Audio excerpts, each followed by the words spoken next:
So guys, ito yung ating mga ingredients. Meron tayong labanos, din yung ating luya, at saka yung ating onion, garlic, yung ating nor cubes, at saka yung ating kamatis, syempre yung ating sinigang sampalok mix, miso, at saka yung ating miso, at saka yung ating okra, sitaw, tsaka yung ating sili. Di tayo nakabili ng sili, so yung natira na lang yung ating gagamitin. Then, yung ating asin, at yung ating fish. So yun guys, kompleto na po yung ating ingredients. Start na tayo magluto para sa ating lunch.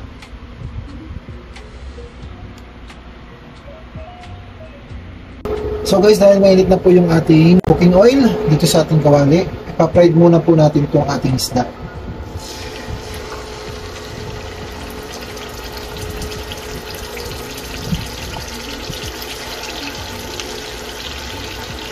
Atin mo nang i-golden brown yan bago natin siya igisa at lalagyan natin ng sabaw. So guys, hindi ko na ipakita, isa rin po pala ito sa ating ingredients, yung ating mustasa. Ayan. So, antayin na natin maluto itong ating isda. And guys, paliparin na lang natin. Kasi okay na po siya.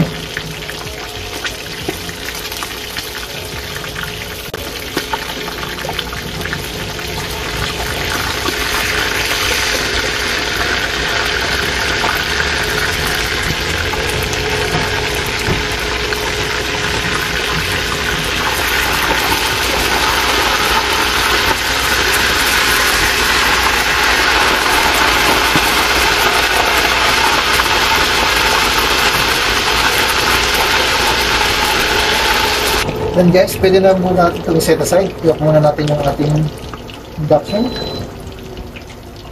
Tapos, ilipat muna natin dito sa ating malinis na lalagyan.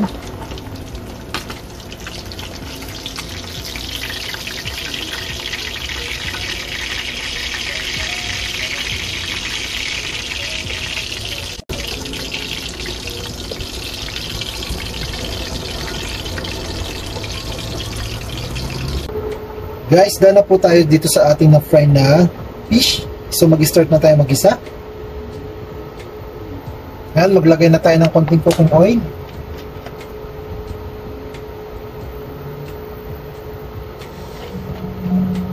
Painitin lang natin yan.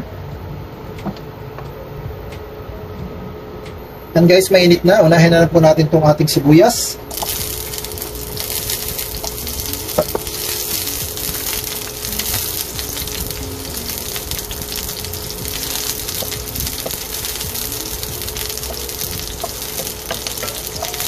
Sunod yung ating bawang.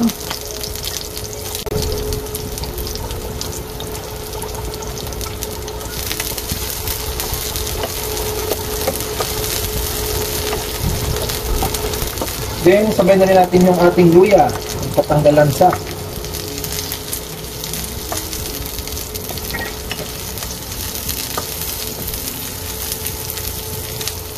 Guys, sunod na natin yung ating kamatis.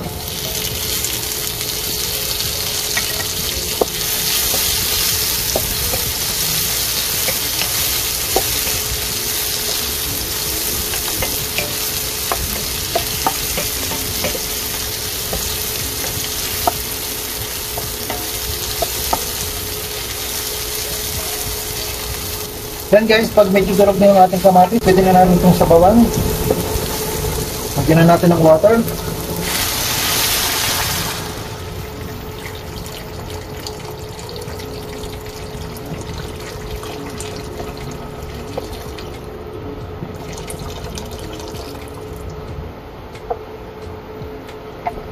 Yan, pakuluin lang natin.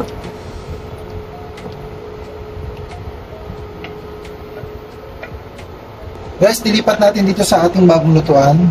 Kasi maliit po yung ating pinaglutuan eh. Yan, subukan natin itong ating, yung free dito sa ating induction. So guys, timplahan na natin to. Lagyan na natin to ng ating more cubes. Yan. Sunod, maglalagay tayo ng konting asin.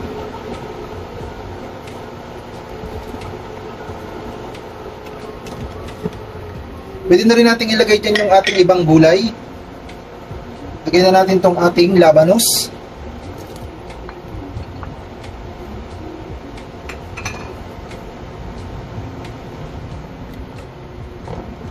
Pakuluin lang natin. Pakuluin lang natin itong maigi. Next, lagyan na natin dyan yung ating miso. Guys, lalagyan na natin.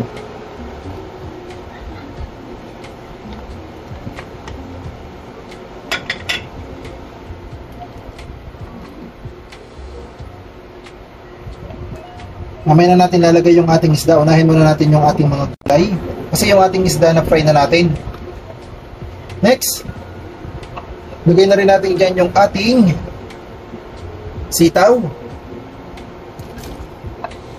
At saka yung ating sili. Yan, pakuluin lang natin itong maigi guys. Sabay na rin natin itong ating okra.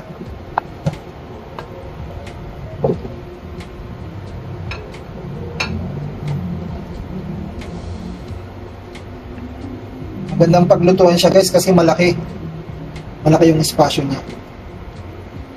Then i-cover lang natin.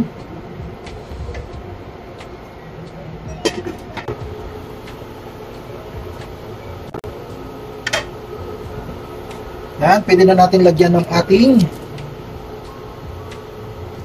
siginigang na sampalok sa miso.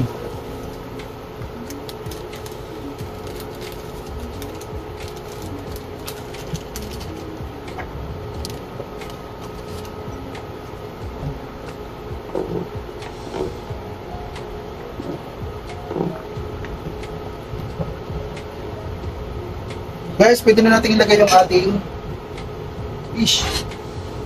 Ilagay na natin itong ating isda.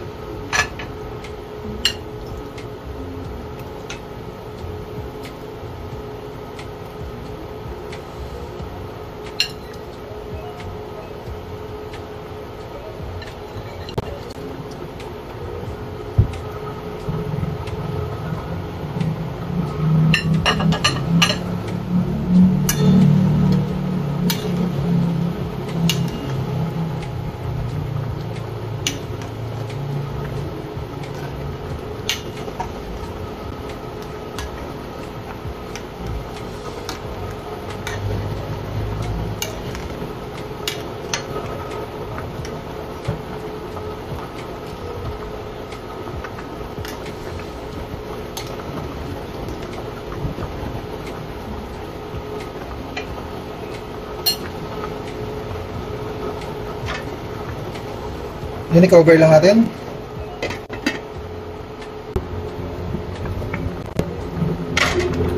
Yan, ilalagay na natin yung ating mga mustasa.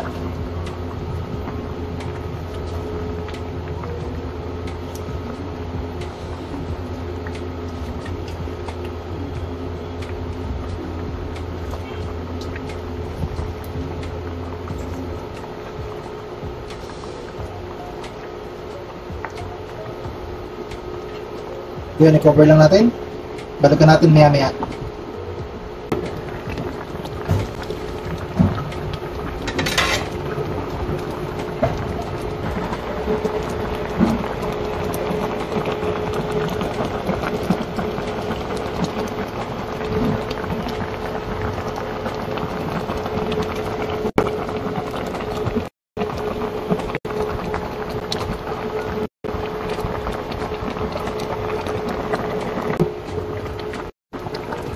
Guys, okay na po itong ating bagong recipe for today. Tikman natin.